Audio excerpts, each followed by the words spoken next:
Yo, what is going on, my dudes? Welcome to another RuneScape news coverage video. For this video, we're going to be covering some GameJam stuff again. This time, Mod Breezy and Mod Shrew's GameJam Bonanza. So without any further ado, let's jump right in the video. Let's go.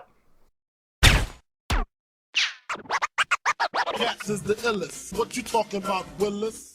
Alright guys, so we're going to be discussing 4 different ideas. Doesn't necessarily mean every single one of these are going to be fully worked on, but these are some proposed ideas by Mod Breezy and Mod Shrew. And again, like last video, if you have any suggestions about anything in this video, contact on Twitter at JagXBreezy or JagXShrew to give any kind of ideas or feedback, suggestions, whatever you may have about what we're going to be talking about. The 4 ideas that we are going to discuss is buffing fire spirits, distractions and diversions teleport item, a quest interface back button, and a slayer creature resource dungeon. And like always, in the description below I'll have a link to this design document. It may change by the time this video comes out and you're watching it, so do check it out and just give it a little overview and see if anything has changed. With that out of the way, we're jumping right into buffing the fire spirits. So currently, fire spirits aren't very great reward for fire making at all, and they're often pretty annoying to even click, so most people will probably ignore them. Plus, they clutter your inventory with a bunch of things, and if you don't have enough inventory space, I don't think you can even collect from them, so it's just overall an annoying thing. So the proposed changes they're going to make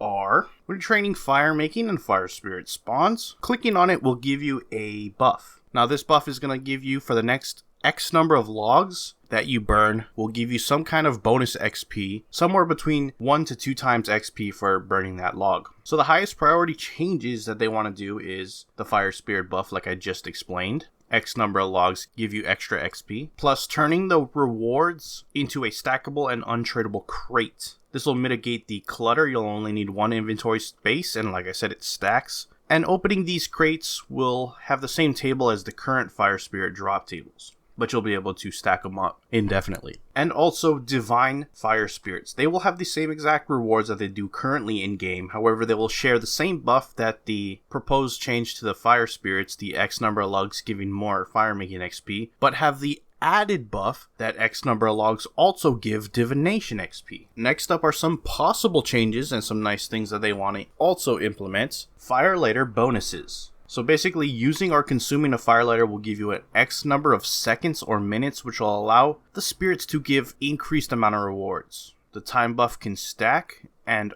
automatically absorbs the fire spirits when there's inventory space. Basically, the chronicle absorption idea added to firelighters. Adding a timer bar to fire spirits, basically a little blue bar above their head letting you know how long the fire spirit is going to last before it disappears. Adding a set effect to the Ring of Fire and Fire Gloves. It's going to keep its current effect with the addition of an increased chance to spawn a fire spirit. And a little extra, Pyromaniac will count logs for you. So basically, it'll count how many logs you burned at once, just as a little bit of additive information. So that is your proposed changes to fire spirits. We're going to move on to the second idea, distraction and diversion teleport item. So the idea is many people, at least new players, don't really do or bother with D&Ds, which could give them a nice amount of XP. So this is a way to introduce players who may not be aware of those kinds of things, while still having utility for people who do know about them. So this is aimed at new to mid-level players. It's going to be a new teleport item that will be obtained from an NPC, possibly Explorer Jack, once you've discovered all the mainland lodestones.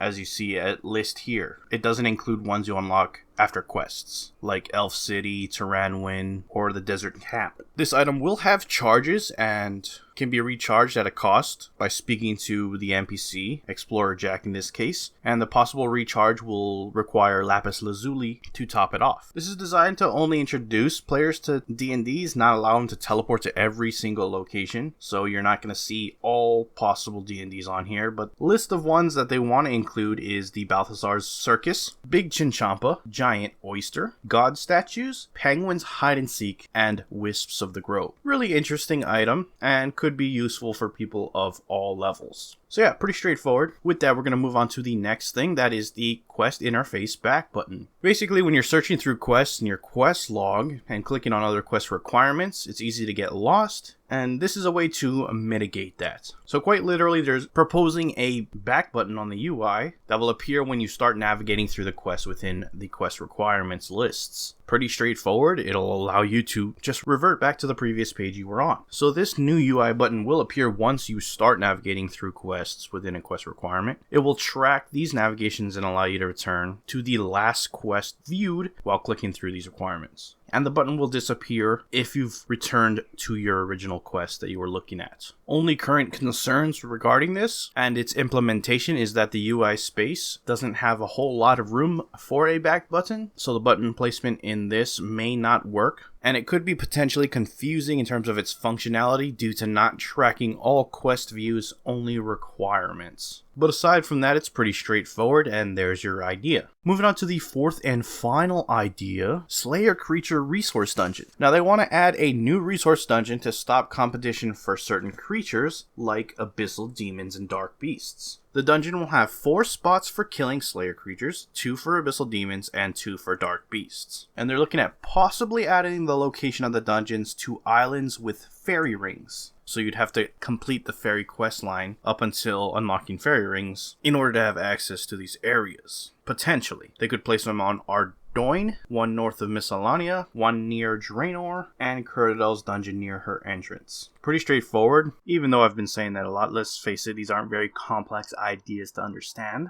It's just a standard resource dungeon. We've seen these time and time again. However, help mitigate some of those more clustered areas, specifically with abyssal demons and dark beasts. So there are your 4 proposed ideas. Again, this is not 100% set in stone, any one of these, and they might not necessarily work on all of them, but do give your feedback once again to Mod Breezy and Mod Shrew on their associated Twitter accounts. With that being said, I'm going to wrap up the video. If you enjoyed it, hit the like button. If you're not subscribed and you want to stay up to date on all things Breezy related, then hit the subscribe button. Anyways, I appreciate you watching. I am out. Peace.